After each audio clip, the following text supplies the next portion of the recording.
Warning: the following program may contain material not be suitable for all audiences. Listener discretion is advised.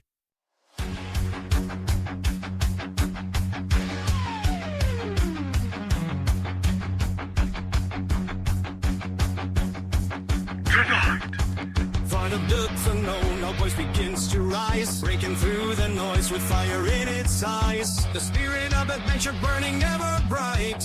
Hold on tight, travelers, it's gonna be alright. Another week burning, halfway to the end. Roll us over, diamond, let the tears descend. Roll us over, diamond, resting, night is here. Shatter the silence, conquer all your fear. Roll us over, God, the angels gonna scream. With Diego at the wheel, living on a dream.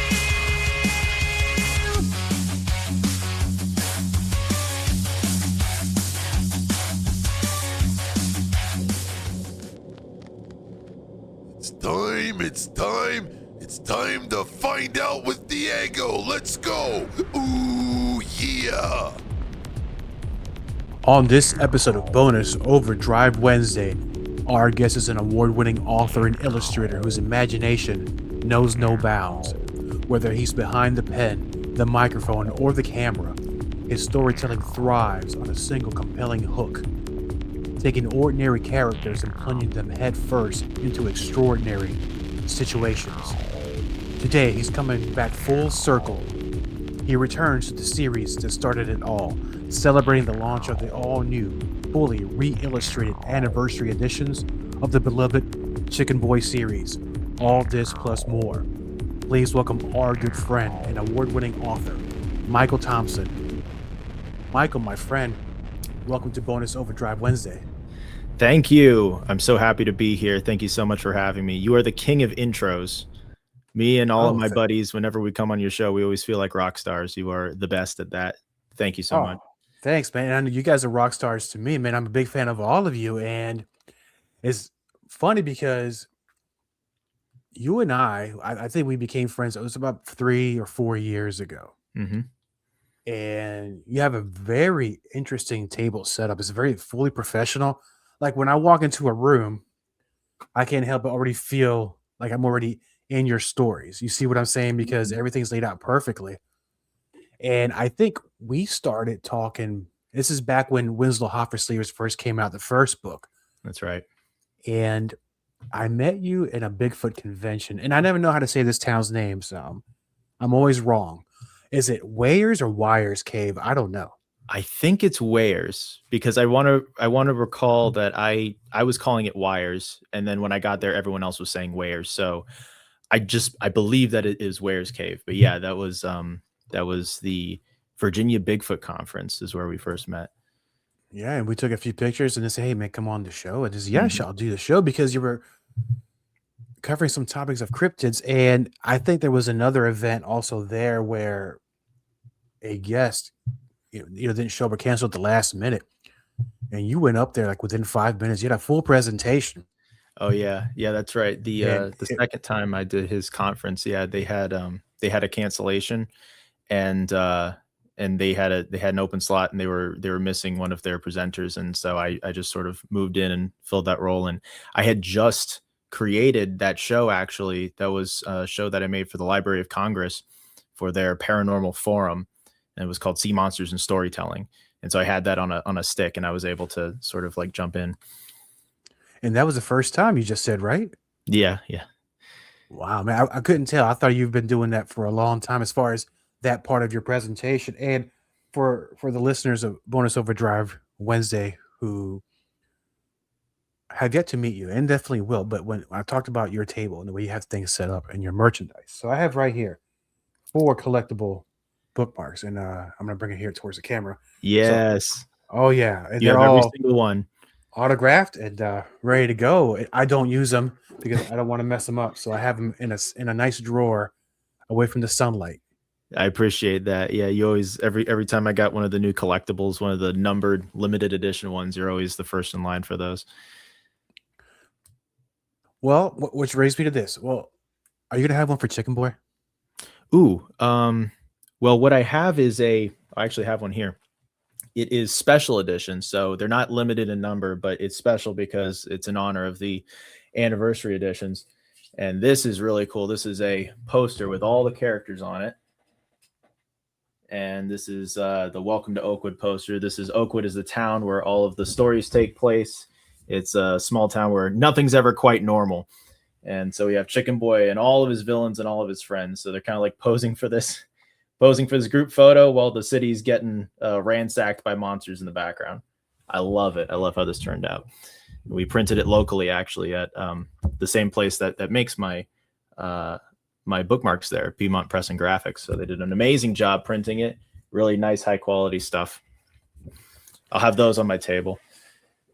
I'll be the first in line. But you illustrate your own stuff too, right? I do, yes. So I've been drawing longer than I've been writing, actually. Ever since I could hold a crayon, I've been drawing my stories. So when I was young, my big entertainment as a kid was getting a big ream of paper and just plop that in front of me, and then crayons and colored pencils and stuff. And then I would draw, kind of like storyboard sequence these action stories. So like one big comic panel kind of taking up the whole page.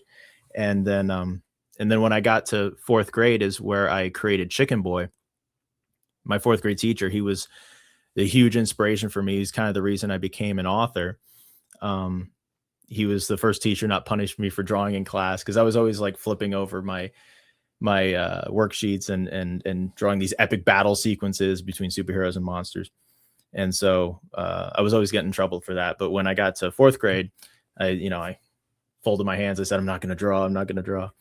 And then my teacher, Mr. A, he said, all right, our first assignment is we're going to create a comic book. And I was like, what? I get to do this? So that was where my creativity really just flourished. And I filled up my writing notebook with so many stories and characters that to this day, from that class, I'm adapting into books and stuff now. And that's where Chicken Boy came from. I loved animals and superheroes, and I wanted to make my own animal superhero.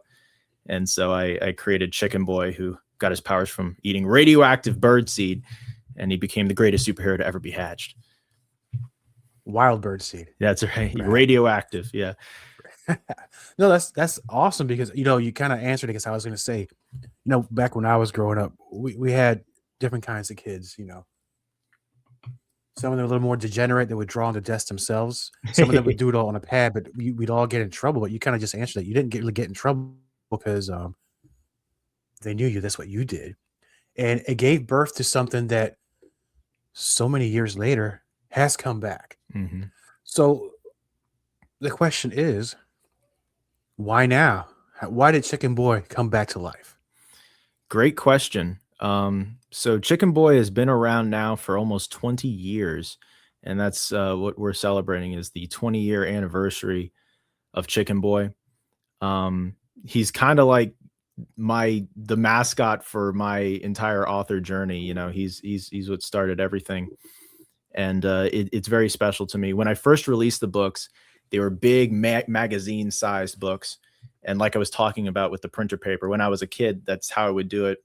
And when I started adding words to the pictures I would draw, I'd just print it out and then draw right on the paper there, scan it in, and that was how I did it. And nowadays, I have a touch sensitive monitor over to my left here, and I draw directly into the computer. So it's still hand drawn, but it's with a stylus and a touch sensitive monitor, and it goes right in, which is incredible for a lot of reasons. So not the least of which is that when you're drawing with graphite, the pencil's breaking and spraying this dust over the page. So when you scan it in, you have all these like little dots. And so there was a digital aspect to the beginning of the process where I would be zooming in Microsoft Paint and like erasing all the little dots of what's called tone, and before making that the final picture and design. And so I shrinking down Chicken Boy to this size here. This is the industry standard size. And let me see if I can find, here we go. So this is a book 3 copy that I have up here. So the first 3 books in the Chicken Boy series looked like this. They were big magazines basically, because I just did them on printer paper, and that's how I did them. And when I submit it to the printer and everything, that's how they turned out. So this is the Fight of the Ferocious Flowers. That's the third book in the series.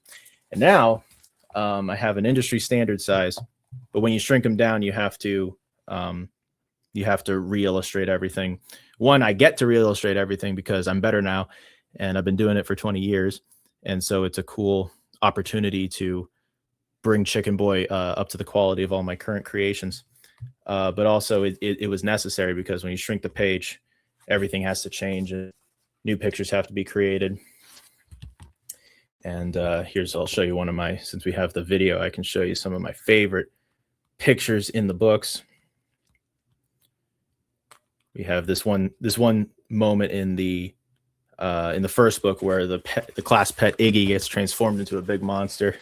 He's an iguana, and so here he is after he's been transformed by the menacing villain Dr. Dimwad, who's getting away there. And all the books look like this now, and they're all beautiful. So here's book 2, and here's book 3 right here as well. So you can see, here's a good example. You can see book 3 side by side with the original. Wow. Pretty neat, huh? Oh, very neat. And as you're talking about the drawing part of it, where did you learn this in school, or are you self-taught? I'm entirely self-taught. When I did go to college, I took a couple of like elective classes where I learned how to use certain Adobe programs. And so that wasn't what my major was in, but it was applicable to both my major and what I was planning to do with my books. So I get to learn how to use different Adobe programs like Illustrator. But mostly what I use is Photoshop, and I just draw directly into it, and I just use it as a digital drawing program. Well, speaking of that, and I'm going to show my age here, my friend, because I can understand drawing, doodling, doing art on a canvas, on a piece of paper. When I sign my name on any digital or on a tablet or anything, it is a complete mess. Mhm. I couldn't imagine drawing on a tablet or anything electronic. How did you shift? Was there a shift from paper into a tablet? How different is that? Everything's a little bit different. I shifted from paper to, when I did the first Winslow Hoffner book, I was drawing on, and I guess also when I did a World of the Orb, when I did that cover, I was drawing on, it didn't have a screen on it. It was kind of like a mouse pad, and the stylus was like the mouse. And this is a whole different muscle because I'm like looking at the monitor and I'm drawing down here. And then when it came time to do Chicken Boy 4, and this was when I returned to the Chicken Boy series before the anniversary editions, Chicken Boy 4 came out. And when I started trying to draw Chicken Boy 4 the way that I drew the Winslow Hoffner series, it was actually very difficult because Winslow is very painterly and has like layers and layers and layers of art on it. Chicken Boy is just line work and some selective shading. And so there's kind of, you could say, like nowhere to hide, where it's like, it's 2 layers. It's just really, you need really, really clean lines. And I could not get precise enough with the stylus and pad that I was using then. So then I started shopping for some newer technology, and because I use a program that's like from I think 2006 to draw into, and the bamboo board, that's what I was drawing on originally. That was around the same time. I think that was when it came out. It was called Photoshop Elements 6, and I don't remember what year it came out. I want to say it's the early 2000s. And then so that was not sensitive enough, so I had to like find what the newer technology was and get that. And so that's kind of my pattern, is I use stuff until the wheels fall off. Like I get comfortable with a certain program, and then I just interface, and I just go with it until the book or project that I need it to work for no longer until it doesn't work anymore, and then I'm forced to upgrade. So yeah. Well, and everything's newly re-illustrated. So because you went back and looked at your old drawings, and you have to get in the mind of your time during elementary school. Hmm. So you have to take your time machine and go back. Now, talking about that, what was the process like? Now you not only revisited the stories, but you're also touched up on the illustrations parts of it. What prompted you to go back and revisit this series anyway? Was it a mix of feel a little bit nostalgic, or was it your fans that knew about Chicken Boy that wanted you to bring it back to life for today's audience? Yeah, Chicken Boy has had one of my most enduring readerships. It's been around for 20 years, and something that's really cool that's happening this week is I'm going to be doing a guest author appearance at a local school. And at that school, it's not the school that I went to, but it's the school that my former fourth grade teacher currently teaches at, and it's in his class that I created Chicken Boy.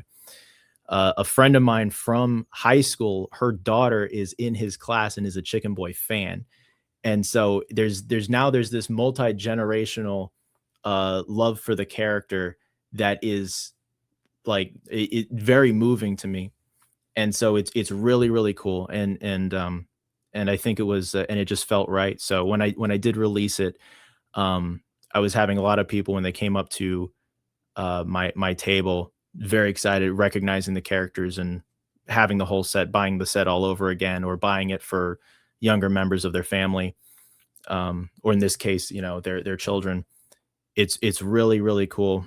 Chicken Boy is a very special character to me, and I'm really happy that he is taking this form. I feel like it's the version of Chicken Boy that he was always meant to be. You know what I mean? And it took him a little bit to evolve, and Mhm. then here we are in 2026. Yeah. Now that we have Chicken Boy, everybody loves Chicken Boy. Even the name puts smiles on people's faces because it did for me as well. Mhm. Who else is in the Chicken Boy universe? Who's the main bad guy? Who are his friends? And tell us a little bit more about that. Right. Well, Chicken Boy is the story of a chicken who eats radioactive birdseed and becomes a superhero. And then his best friends are Matt and John, and they help him save the world. Professor Big Nose is one of the earliest characters I ever created, and he is the impetus for the creation of Chicken Boy. He's the funny scientist that feeds Chicken Boy the birdseed. He's always doing these different science experiments to try to prove to himself that he's a great scientist, but he's kind of the joke is that a lot of the science experiments that he does sort of cause the calamitous reactions that domino into different monsters sort of ransacking the city, and Chicken Boy has to go and save the day. So each book explores a different sort of villainous archetype. So we've got the mad scientist in the first book. We've got Dr. Dimwad as this guy up here with the laser beam. And so he's like kind of like your classic mad scientist. We have the like kind of like giant monsters taking over the city with the doggy doo-doo demons. And this is everyone's favorite book. This is the one that all the kids are always giggling about. And then the third book is kind of like a survival story, kind of like a zombie survival story, but with plants. And so we've got the fight of the ferocious flowers. And so we've got these cool monster plants that when they eat people, they turn them into these plant drones. And so they end up joining the army. And so, and in every book, Chicken Boy and his friends, they try to figure out the weakness of the villains and then go about saving the day. And it's just jam packed with action and laughs. And it's really, really fun for all ages, especially like 8 to 12. And that's one of the things I want to talk about. It's not just kids laughing about the doo-doo monster because I saw it earlier today. I was like, oh, I'm gonna get through this. If I mention it, I'm just gonna laugh for 5 minutes straight. Hmm. But you build a universe with a chicken superhero and its various bad guys. And as we know, sometimes comic books, they're depending on who you read, they can be very adult or a little bit crude and some, but you manage to take a concept and keep it entertaining and innocent at the same time. Hmm. And that's in today's time, and people they're interested in this. So you've done an amazing job. How so if looking back growing up, because I know you mentioned your teacher back in school, but what were you reading at the time? What comic books, what movies were you watching that maybe gave Chicken Boy a little bit of life? Right. So Chicken Boy is kind of like a combo of like Looney Tunes and like the Marvel superheroes. Like I loved Looney Tunes. I loved Tom and Jerry. That sort of expressive uh, slapstick humor that was in those programs. I love those. And then I really liked Marvel superheroes, especially Spider-Man. The radioactive birdseed in Chicken Boy comes from the radioactive spider bite in Spider-Man. It's an homage to Spider-Man, and there's a lot of different parodies about different superheroes and also other pop culture things as well. The back of Chicken Boy one says it's a bird, it's a plane. No, wait, it's a bird. So there's like all these like sort of allusions to real world superheroes and stuff, and Chicken Boy's sort of having fun with that while also being wholly original himself. And now with the artwork, similar question as I asked you, what what kind of artists did you really look up to when you were young? Even now as an adult, is there something that really strikes you? Bill Watterson with the Calvin and Hobbes series was one of my favorite cartoonists. Um, I I read every single Calvin and Hobbes collection. I've got every single one, every comic strip. And as I was learning to draw cartoons, I would look at how he would do certain things, like how he would simplify complex expressions into simple shapes and stuff. And like I remember when I was drawing frowns, and it was just like sort of just a slanty line, and then the under part of the eye. This particular frown doesn't feel mean enough. How does Watterson do it? And I went into Calvin and Hobbes, and I was like, oh, he's got this little, it's more of like this little S shape, and then it sort of folds over, and you draw the brow around that. And I was like, okay. And so that's how I was like actively like learning on the fly as I was drawing it. And that was really cool. And then also like the big eyes in Chicken Boy, I always mention, different sort of cartoons in the paper, like Garfield, like these big old expressive eyes that all my characters have. I liked the expressive capability of having these big eyes, and that's kind of the staple of my cartooning style. They all have these big eyes that go up past their foreheads, so you get a lot of expressive capability in the eyes. So now we talked about the artwork. We also talked about the storyline and the characters. Mm-hmm. Let's talk about background music to your universe, because you're talking about Looney Tunes. We talk about cartoons back then when they used a lot of classical music or when they used a lot of fun sound effects. If you were to put a music bed behind your storylines, what would you think of? I think probably Chicken Boy would be a little bit rock and roll, but like with those classic superhero trumpets and stuff. I would love one day to make a Chicken Boy theme song. That is something that is on my radar, and I'm looking into. But yeah, it feels pretty rock and roll. Lots of electric guitar, I think. Chicken Boy is a very action-packed series.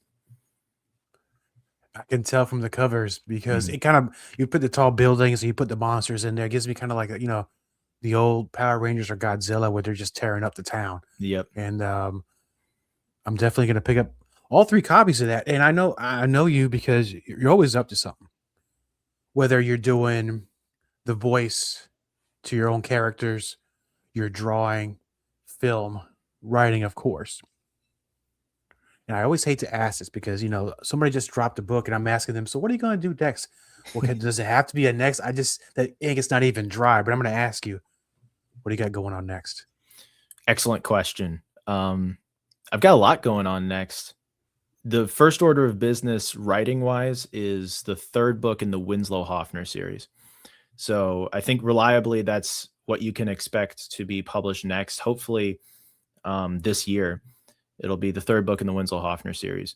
And that is my favorite book in the series so far. I think it's going to blow a lot of people away who have been reading these characters. I think a lot of people who have read both books, they've come up to me and saying, "Oh, I hope this storyline continues. I hope we see more of these characters, and I hope we find out more about this." And I think you're all going to be very satisfied and more when book 3 and Winslow Hoffner comes out. There's going to be more books beyond that as well, but that's what's up next for publishing. And then I've been doing more collaborative projects lately, actually. So I just one of my good author friends, Brian Grover, who's been on your show, he just released The Otter King, the Search for the Dobarku, for all of your fans of cryptozoology. That's a very cool Irish cryptid, an Irish waterhound. It's kind of like a wolf-sized otter. And that's one that actually made an appearance in my book, in the second Winslow Hoffner book, Winslow Hoffner's High Sailing Adventures. You can see him on the cover there. And I did the foreword for that book, and I also drew the Otter King on the cover. And so that was really fun. So that was the first time I did a foreword for any book ever. And then upcoming, I'm doing some voice acting work in my friend's project, who I believe you know, Kevin Sapiel Jr. From Where the Weird Ones Are. He's doing his first feature-length film. It's a found footage horror film, and I'm gonna be a voice of a character in that film. So check out that. The title's been released. It's called The Secrets of Densmore Manor. You know, you never cease to amaze me how busy you are and where you have your footprints are everywhere. Now, in the spirit of talking about voiceover work, have you developed a character voice for Chicken Boy yet? That is a great question. I think whenever anyone reads Chicken Boy, they just kind of imagine their own voice in Chicken Boy. I don't think I imagine him having like a deep stentorian type of, classic superhero voice. I think he's more quippy. So he's probably more like a Peter Parker, more Spider-Man, because he always has something to say. He's always like cracking jokes when he's beating up the bad guys and saving the day. So I think it'd be a little bit more loose and conversational with Chicken Boy. But yeah, that would be cool. That would be cool to maybe see a Chicken Boy cartoon someday. I already kind of know it's going to happen. Yeah, you do. I mean, it's like a self-fulfilling prophecy. Mm-hmm. But we'll wait. You wait. I don't want to put any stress on you. But yeah, I know what's going to happen now. All right. For our friends, the listeners, they want to learn more about you, Chicken Boy, Winslow Hoffner series. Where are you going to be? Where can they go find out? You can find out on my website, michaelthompsonbooks.com. You can also follow me on Facebook and Instagram at Michael Thompson Books, on YouTube at Michael Thompson Books, and Twitter at mthompson books. For in-person events, the next big ones I got coming up, most of them are local, but I am doing a Comic-Con in Manassas, Virginia, called Big Lick Comic-Con Nova. And that's a great one. That's going to be at the Manassas Mall. That one is always a ton of fun, and they just recently moved it to the mall, and so it's going to be cool to see how that goes. But it's really a really fun classic Comic-Con feeling. I love that one so much. That's kind of like my home convention. That's going to come up at the end of May, and I'm going to be sponsoring the Ohio Bigfoot Jamboree in Ohio. So for anyone up there, my good friends Justin and Jay at the Cryptids of the Corn podcast are putting on their annual Bigfoot Jamboree. And I know a lot of people come in from out of state for that one. So I'm going to be sponsoring that, and I'm going to have a big table there. And I'm going to have all my books, Chicken Boy, World of the Orb, the Winslow Hoffner series, and a whole bunch of other cool collectible stuff as well there. You can see all of my events on michaelthompsonbooks.com as soon as they're posted. And yeah, lots of fun stuff on the way. Yeah, and it's only May. I know we got the rest of 2026 to go, but as always, I love having you on the show. I know you were on Let's Find Out a few times, and now on Bonus Overdrive Wednesday. And since I know for sure, because I could tell by the look on your face that you'll probably be announcing something later on this year, let's get you back on the show. Let's talk about it, and let's see what else Chicken Boy's up to, my friend. Absolutely. I look forward to it. Thank you, my friend. All content on this broadcast is a property of Diego the Podcaster and is served directly from our servers with no modification, redirects, or rehosting. All celebrity impersonators are paid performers. The impersonated celebrities do not endorse or promote any views or opinions expressed by our guests, Diego the Podcaster, or Bonus Overdrive Wednesday. The information shared on Bonus Overdrive Wednesday is provided on an as-is basis, with no guarantees of completeness, accuracy, usefulness, or timeliness.